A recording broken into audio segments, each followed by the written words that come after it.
waxaan leenahay dadkaas deegaamada degan kaca oo u diyaar garooba xoreyntiina iyo mowqifkiina cadaysta qofkii u diyaar garoowna si laban laab kii aan u diyaar garoowino ka bax kala qaybsanaanta ay kala qaybinayaan maamulkii goboladii waqooyi galbeed Soomaaliyeed hore qabsaday ee Soomaaliland waxa ay wadaan ee ah kala qaybinta ee ah in cidda iyaga la joogta la hawl gelinayo qarashka la siinayo gaadiidka la siinayo deegaamadii loo dirayo marka cid maanta hawsha u socotay sida madaxweynihii ku-xigeenkii Puntland iyo waftigiisii oo kale marka cayn loo soo diray oo kale iyo xubnihii buuhooda wakiilka ka hayo taleex iyo xudun iyo loo diray mas'uuliyiin kale sool deegaamada ku dhow cid loo diray bayana waxay bilaabeen inay furaan bangiga lacag bixiyaan gaadiid bixiyaan isku taxaluujiyaan dadkaasi iyagoo horay wasiirka arrimaha gudaha ee ka hanuu sheegay wuxuu yiri dadka waanu qaybinay qayba meel baanu dhignay qoys baanu u qaybinay dhaqaalaha ku meel marinay in dhaqaalihi naga kabtaan baanu doonaynaa waxaan ugu haray buuhooda iyo magaalada la yiraahdo Boocamo xoogaa baan nooga haray iyagana sidayna arintaas u rumoobin ee mabdi'iini u rumoobo dhowr iyo 20 sano ee calanka Soomaaliyeed iyo midnimada Soomaaliyeed sugayseen maanta laba mowqif baa cadaanaya dadka Somaliland Hargeysa iyo magaalada la yiraahdo Burco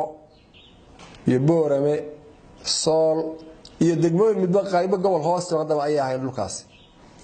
sanaag ama waxa cadaan doona mowqifkoodii ahaa goosashada annaga ayaa 6 ilaa 12 ka oo reer afkaabka ah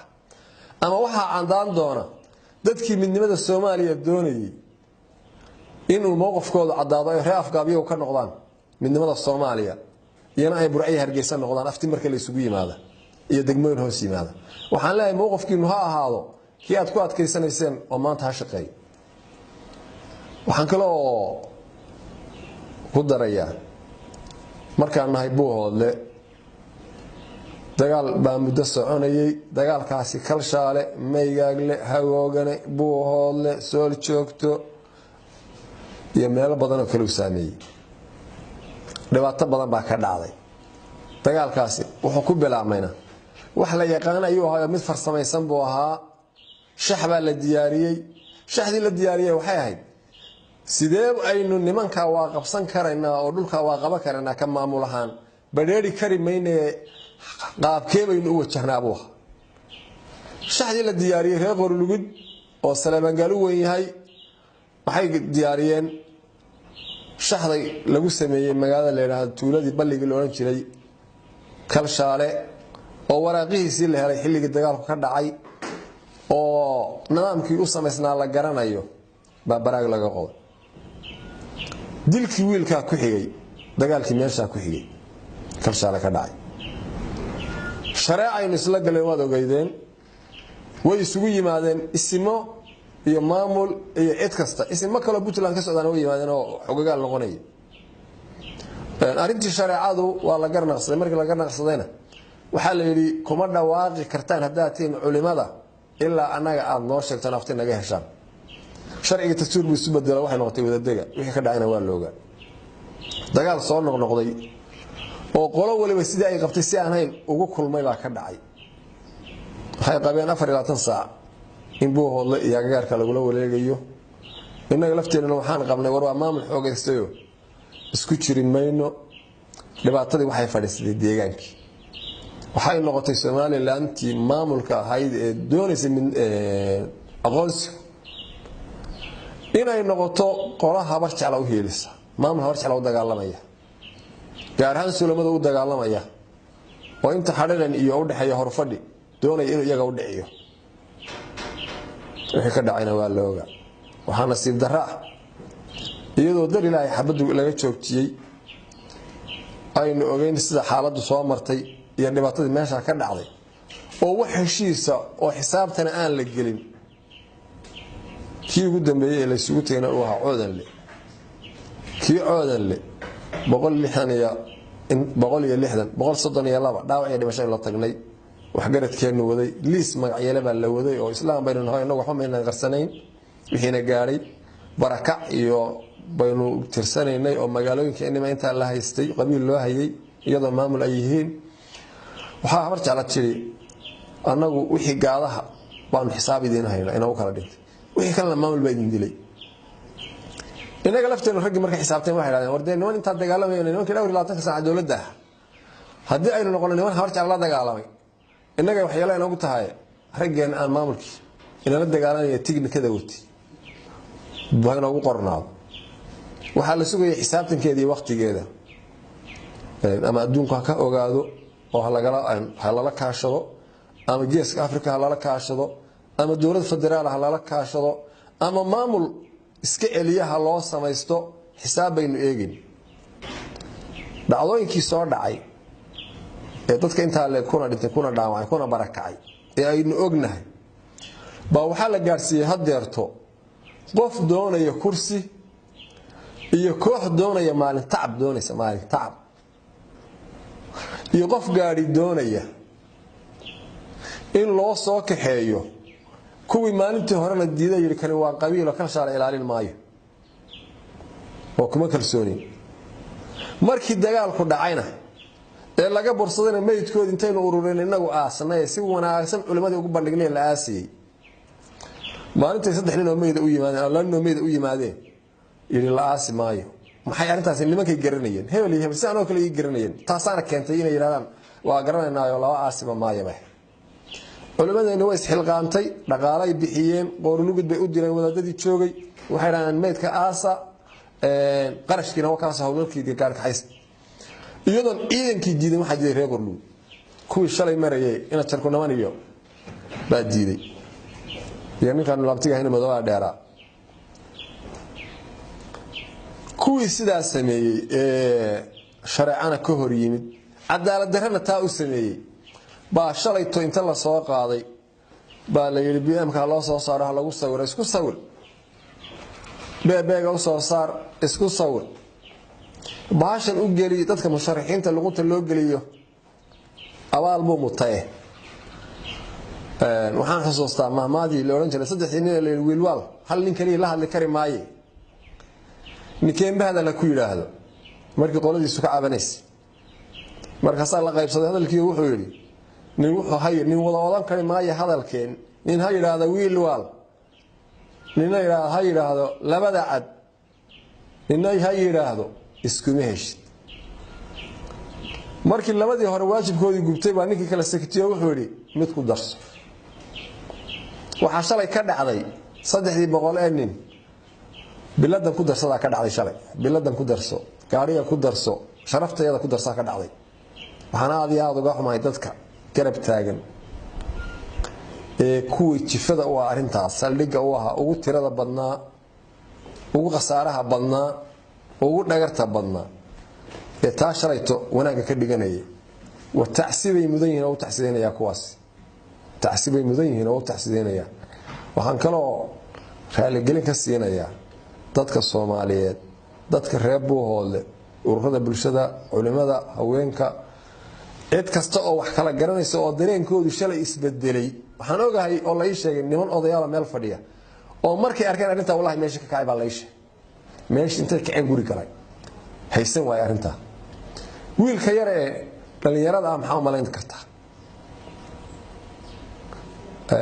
si khaldama dadka wax loogu sheegay oo soo dhaweynta loogu sheegay waxaan ognahay wasiirka hadda hogaaminaya shalay hawshan Cabdirashiid xukuumadii hore Soomaaliya xilba ka soo qabtay xilka uu ka soo qabtay markii doorashada Soomaaliland uu soo horgalay dil sokeeya ka dhacay soo joogteeda waa la ogaayo iyada maareyn baa lagu kala badbaayay qasaari anagu maalintaana fadhiistay kii dhintana anagu kii qaanta laga gaariyaan laga qaadayaan anagu noqon hadii la qisaasana kaas qisaas anagu naga noqon lahaa haduu noolaadana anagu noolaan maalinta hore macaash intaas uu nageli maantana wuxuu macaash nageliyay inuu laba isugu kaayo daro nasiib daro qofku haduu libta haysan kari waayo waa mashaakil maalin hore yimido si wacan baa loo soo dhaweeyo dhibaato ma jirino keligii buu ahaa hataa waxaan filayaa rag reeb Buuhoole baa la socday marmanaya 2-3 nin maanta laba isugu kaayo darayo libti hoose hore waa haysan kari waayo inuu 300 oo ninka raggan u sheeganaynay intuu noogu soo galiyay niigtayna hortayada keeno oo waliba loo saar bahash waana geeyay waa wiil wal mid ku darsadii weey ragayay ku darsa weeye waxaan ku saarsaarayn mid kale waana geeyaysiiyo alxamdulilaahi rabbil caalamiin ilaahay naga bixiyo xerada aad arkaysan shalay hubku ka soo baxay ilaahay qadarkii xabada naga baajisay ninka dhalinyarada ah ee aan way araga ahayn ee gaariga doonayay inuu soo saaro baabuur iyo ninka doonayay inuu diido in xabadi kala gaadho dhig halkaan ay qasaaro aanan meel u soo marin dhexdeeda ka yimaado baa waxa ilaahay baan ugu mahadnaqaynaa iyo rag ka shaqeeyay alxamdulilaahi rabbil caalamiin waxaan adeerow xilwaad haysataa labada hore mid saddexaad noogu dar waxaan uga gudbayaa shalay waxaad mooday inaad wax wanaagsan Soomaaliland u qabateen laakiin waxaan idin sheegayaa shalay jabkii labaad Soomaaliland inaad qabateen hadii Allah idin Soomaaliland iyo Puntland iyo Khartoum iyo dagaalka ku jira iyo dadka Soomaaliya sanadkii caanu dhashay dhibaatadani aan aad u dareensanayn jiida qorlugu laga furaa waa u guul dadka tukara ka dagaalamaya ee Sool xoreynaya iyo deegaamadeeda hadii Sool dhabarkeeda laga furana waa u guul laakiin Soomaaliland meeshii kale aag laga furaa waa ku dhabarja waxaad soo dhaweyseen aagii labaad ama saddexaad ee laga gabanayay Soomaaliland lagaga fur lahaa dagaalka iyo xabadda baad soo dhaweyseen hadaad u aragteen inaad wax wanaagsan u qabateen anana waa idin la soo dhaweynaa hadii Allah waa aad iyo aad baan idin la soo dhaweynaa waxaan idin ka rajaynaynaa hadii Allah idinkii saaxiibadiinba jawaab idinku filan aad heshaan hadii Allah waxaan kale oo u gudbayaa dadka reer Buuhoodle maanta Buuhoodle joogan nimankaas waa idin la joogan waa kuwii idin dilay waa kuwii idin dhacay waa kuwii idinka dow qaadan waayay ee maamulka u kacmaamul baad ilaa yaano idin maana laynay waxaan leeyahay maanta idin la hele iyaga iyo shakhsiyaasha idinka tirsan ee la socdaay wixii dambana ka feeyigaada damiirkiinana dareenkiinana muujiya dadkaba waxa ugu dhow cidii dhibtay waa tan naga muuqanaysa naga hadeerto kiina dilay ina dhacay ina dhibayay baabana noogu wanaagsan hadda wax doon naga helaya oo qoy ka imaanaya dadka ay la noqdeen cadawga iyo dhibaatada deegaamadii hore ee dadkan ay wada dhasheen Buuhoodle inta ay xukunta ay dhibtayrew waxaan idin leenahay ee ay qancisay socdaalada shalay oo kale iyo tagitaanka qorulugud iyo maritaankeedu dadka ay qancisay hadaad qabiil tahay iyo hadaad maamul tahay iyo hadaad ganacsado tahay iyo hadaad siyaasi tahayba waxa dalbatay waad helaysaa hadii Allah waxa shalay dalbateen waad helaysaan jawaabteeda hadii Allah waxaan ogaan doonaa in eegaag iyo Carraweyn iyo Woodwood iyo dandan iyana ay guri shisheeye noqdaan qorluud iyo kuwa ka shaqeeyaan ay guri sokoyeen noqdaan taana waan kala ogaan doonaa hadii Allah waxaan ku soo koobayaa cid walayba waxaad shaqaysatay isku qomamayn hadii Allah cid walayba waxaad shaqaysatay isku qomamayn waxaan u bishaareynaa hadii Allah ciidanka maanta Garoowati kii hore u dagaalamay kan nugaal ka yimaada qof kasta oo daneynaya dagaalka Sool iyo inta ku xeeraran lagu xoreynayo ayaa la mowqafnahay qofka midnimada Soomaaliya daneynaya ayaa dadkana la mowqaf yahay waxaan idinka raali gelinaynaa qof wax yar u muuqdeen ama team wax yar u muuqdeen ama qoys wax yar u muuqdeen inayna ku hamad jarin waa idinka raali gelinaynaa xabadaad ku jirtaan baa la idin la gelayaa la idin kula jiraa waxaad doonaysaan baanu rabnaa oo la qaadanaya hadii Allah boqolkii qof iyo laba waa laga kaaftoomay hadii Allah dan gaar iskale waxaan mar labaad ku celinayaa dadka reer Buuhoodle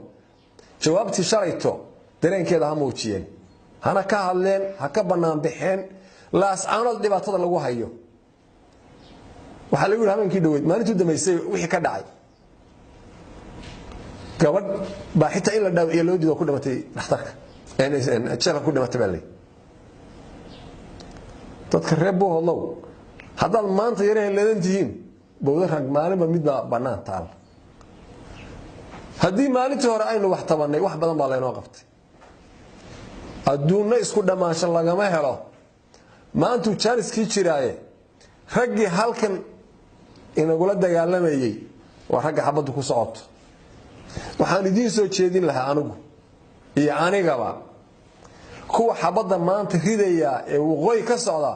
waa kuwa isku kaliyeysanay kuwii rag baynu helay aan maanta iska celino qof kasto ciil qabow ama jaru ama weynowo u diyaar garow hadaad ciil qabtay inaad maanta kii xabadda kugu riday inta qof kale u kici lahayd ka argoosato la dagaalanto una diyaar garowdo waxaan ku soo gabagabeynayaa idaacad ahaan iyo saxaafad ahaan aad iyo aad baan ku mahadcelinayaa chance-kaad siiseen kii dambe aan helana aniga saaxiibadayba maanta keligay baan ahay insha Allah waan la imaan doonaa aadna waa mahadsantii. Assalaamu alaykum wa rahmatullahi wa barakatuh.